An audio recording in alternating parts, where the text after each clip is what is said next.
Sa ngalan samahan ug sa Anak ug sa Espiritu Santo. Amen. Berso sa dili pa ang ebanghelyo. Alleluia. Kuyog kamo karon kanako ug tudloan ko kamo sa pagpanagat og mga tao. Alleluia. Ang pagbasa gikan sa Santos kay Ebanghelyo sumala ni San Mateo.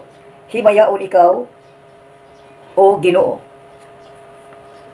Samtang naglakaw si Jesus daplin sa lanaw sa Galilea, nakita niya ang duha ka managsuon nga pulos mananagat. Si Simon nga ginganan niya og Pedro o si Andres nga iyang igsuon. Pulos mga namukot. Si Jesus mingon kanila, kuyog kamo kanako ug tudloan ko kamo sa pagpanagat og mga tao. Diha-diha gibiyaan nila ang ilang mga pukot ug mikuyog kaniya. Mipadayon sila paglakaw ug nakita niya ang laing duha ka managsuon, si Santiago ug si Juan nga mga anak ni Zebedeo. Dito sila sa ilang sakayan uban sa ilang amahan, nagpuna sa ilang mga pukot. Gitawag sila ni Jesus ug diha-diha gibiyaan nila ang ilang sakayan ug ang ilang amahan ug mikuyog sila kaniya. Ang ebanghelyo sa Ginoo. Daygon ikaw.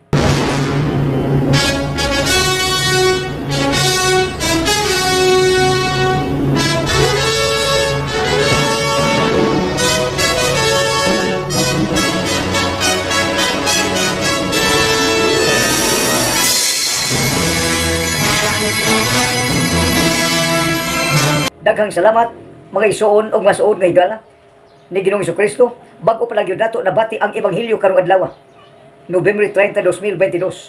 Unsa man ebanghelyo? Mao ni ang good news, mao ni ang maayong balita, mao ni ang kamatuoran. Ang unang pagbasa mao kining mosunod. Maluwas ka kung ipahayag nimo nga si Jesus mao ang Ginoo o sa kinising-kasing gayon mutuo ka nga gibanhaw siya sa Dios. Mutuo ka. O kung ikaw mutuo nga si Jesus imong Ginoo, maluwas ka sa kinasing-kasing ngayon. Mao niyang pulong sa Ginoo. Ang Ginoo nagigsulti kanimo. Unya tinuod kini. Tinuod nga ang pulong sa Dios. Tinuod gayon. O unya usay pulong sa Dios, usay sulti sa Dios. Kuyog kamo kanako ug tudloan ko kamo pagpanagat og tao. Kinsa man ay gisultian? Si Simon nga gitawag niyang Pedro ug si Andres. Namukot, gibiyaan nilang pukot, ang sakayan ug ang tanan mikuyog. Ngadto kang Jesus, nagkasato pa nakabati na di ay sila. Ngano mikuyog? Way sa way pa pananghid, way sulti-sulti mikuyog. Ya unang gitawag, unang gipili.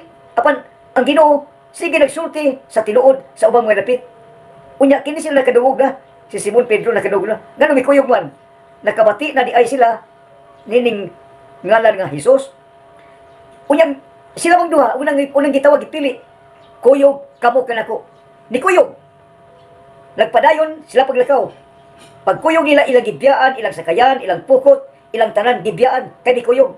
Unya pipadayon paglakaw ang Ginoo uban sa duha. Unya nakita nila sa unahan ang laing managsuon. Ang managsuon nga mo si Santiago o si San Juan, mga anak ni Zebedeo. Unya gitawag. Lain ang mikuyog, unya gitawag man ni mikuyog. Gitawag ang managsuon si Santiago si Juan. Gitawag ang duha. Pag humagtawag, nakabati na ay sila. Kinsa man itawana, ngano mikuyog man si San Pedro o si Juan, si San Andres. Sa gitawag sila sa Ginoo, mikuyog usab. Upata sila. Unya ang ebanghelyo gitawag nga kuyog kamo kanako upatay kaliman ni Ginoo. Unya adlaw makaron ni San Andres, katapusan pitsa sa Nobyembre. Kinsa man si Andres ang isuon ni Simon Pedro, ang gitawag sa Dios. Unang gitawag sa Dios si San Andres o San Pedro. Unya mi panaw pagtawag nila ni Santiago gibiyaan unsing biyan ang amahan o ang ilang pukot, ilang sakayan, ang tanan mibiya, mikuyog sa paglakaw sa Ginoo. Mauni nga kung ikaw naminaw nagtanaw, kung mikuyog ka, mipanaw ka sa pulong uban sa Dios. Naminaw ka man karon, mikuyog ka, gitawag ka man, gipili ka, gitawag, unya mikuyog. O sa diyang bitawag, gipili, bitawag, musulti kayo og maayong balita. Ganong gipili man, aron tudluan. Tudluan ang iyang mapinili, ang iyang gitawag. Unya, hangtod miabot kini og napulog duha, 12 ka mga apostol. Diya sa mga apostol, magsugod ang mensahe, ang pagsangyaw sa maayong balita. Ang pinili, gitawag, nanudlo man. Nanudlo, nikabig sa uban. Unya, nanudlo, nikabig, nipuyo sa pulong. Kung unsay gisulti sa Ginoong ilang gikuyugan, ilang gitiman-an. Kung unsay gibuhat sa Ginoong ilang gitiman-an. Unya, nagpadayon pagsulti. Pagsulti ang Ginoo. Sa pagsangyaw ba? Sa tinuod gayon. Sa tinuod. Kung unsay isulti, tinuod. Kung unsay buhaton, pulos tinuod. Muning nakita man ni Simon Pedro o ni San Andres, nakita, hukot ang ilang pagtuo, nga ilang gikuyugan mao ang Ginoo, ang manluluwas. O silang tanang mikuyog mga apostol, nanudlo man, nahimong tinunan ang ituduan. O hangtod karon ang mensahe milatas sa tibok kalibutan. Mensahe ba? Ang pulong, ang ebanghelyo, ang maayong balita. Muni karon gipadayag karong adlaw. Nga ang tanang mensahe milatas sa tibok kalibutan. Muna ang pulong sa Dios pinagi sa Salmo responsoryo. Muni ang tubag. Ang ilang mensahe migula latas sa tibok kalibutan. Nganong ilaman diya magsugod sa mga apostol. Diya San Pedro, si San Andres, niya karong adlaw. November 30, diya magsugod sa mga apostol ang mga mensahe milatas sa tibok kalibutan. Wa man sila makaabot ngadto sa tibok kalibutan apan milatas ang tanang mensahe gumikan sa mga tinud-an. Ang uban nagtuon, ang gitun-an nagtuon, ang ubang tinud-an mitudlo hangtod karon. Apan pipilar ka man ang mitudlo, pipilar ka man ang nagpatudlo, pipilar naman kadaghanan karon maayong pagkabahin sa kalibutan ng ipuyan. Hinimo sa Dios lawas o kalagman. Busa kay nakapili ka man lawas o kalag. Muna nga nakita naman, nabati, nasulti ang lawas o kalag ng tao. Ayaw pag tao lamang, ayaw pagbuot-buot. Buhat nga ikaw dari kalag. Muna unahon ngayon. Kung ikaw tao, unya tao naman makita ang lawas, apa ng kalag dili makita. Muna ang dili espiritu. Munang espiritu ang Dios di makita, ang kalag di makita. Unya kaya makita sa tao, lawas naman. Munang gibuhi, lawas. Mo hinungdan nga ang matag tao makakatol tao basic bayano, basic seminar nga maminaw gayud unsa may life in the spirit, pagpuyo sa kinabuhi pinaagi sa espiritu nga magpuyo ka nga maminaw ka gyud kay ang tao karon gibuhi lawas. Ang giandam karon hapit na taliabot giandam karon lawas sig pagandam og lawas taliabot pang Ginoo.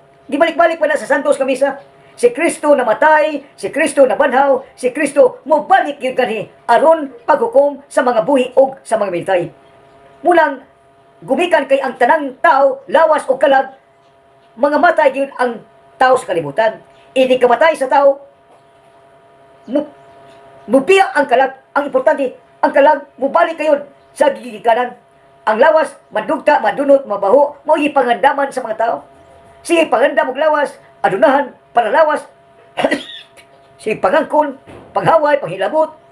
Wala pagtuo ba? Panghilabot, paghaway, pagbakak, paghimog dautan, pagbinastos, pagmalaway, muna mga dautan, nga wa magkapili. You are given the freedom of decision to choose. Gihatagan ikaw kagawasan pagpili kung asa ka, magpadayon o dili magpadayon. Makakita o dili makakita. Makadungog o maminaw. Lahi ang makadungog, lahi ang maminaw.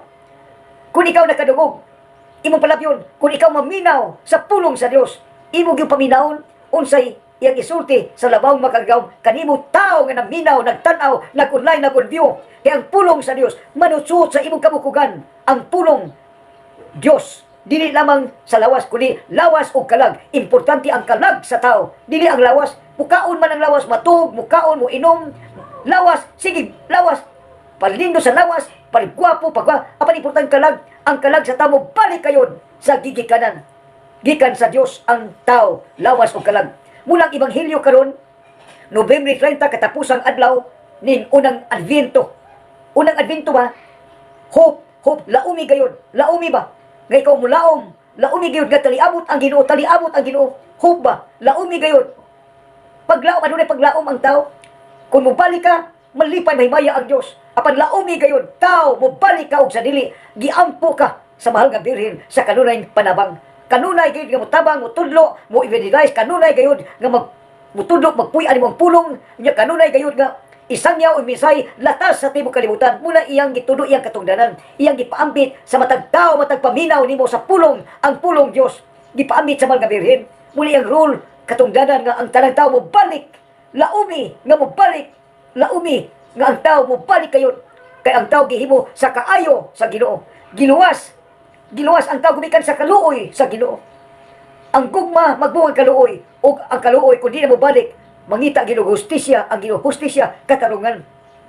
O kay di na makabalik, muna nga mo balik ang Ginoo, kay di makabalik, ang Ginoo na mo balik, inigbalik sa Ginoo.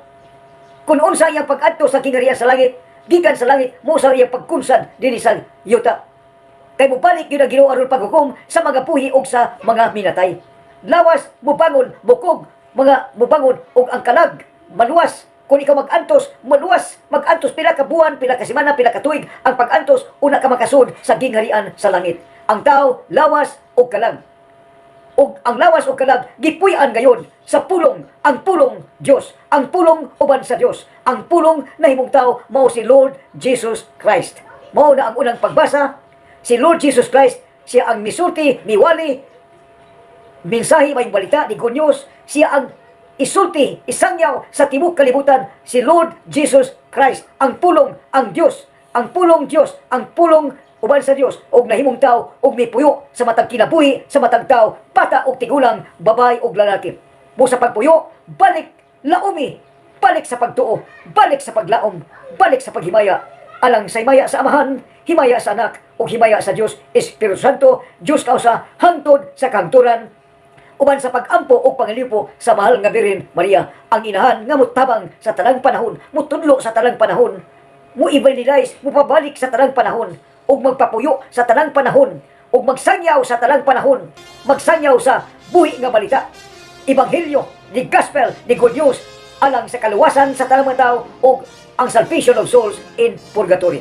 Mao kana ang role sa langitong inahan, ang inahan sa Dios. Amen. Himaya sa Amahan, ug sa Anak, ug sa Espiritu Santo, maingon sa sinugdan, karon ug sa gihapon, hangtod sa kahangturan. Amen. Sa ngalan sa Amahan, ug sa Anak, ug sa Espiritu Santo. Amen. Daghang salamat.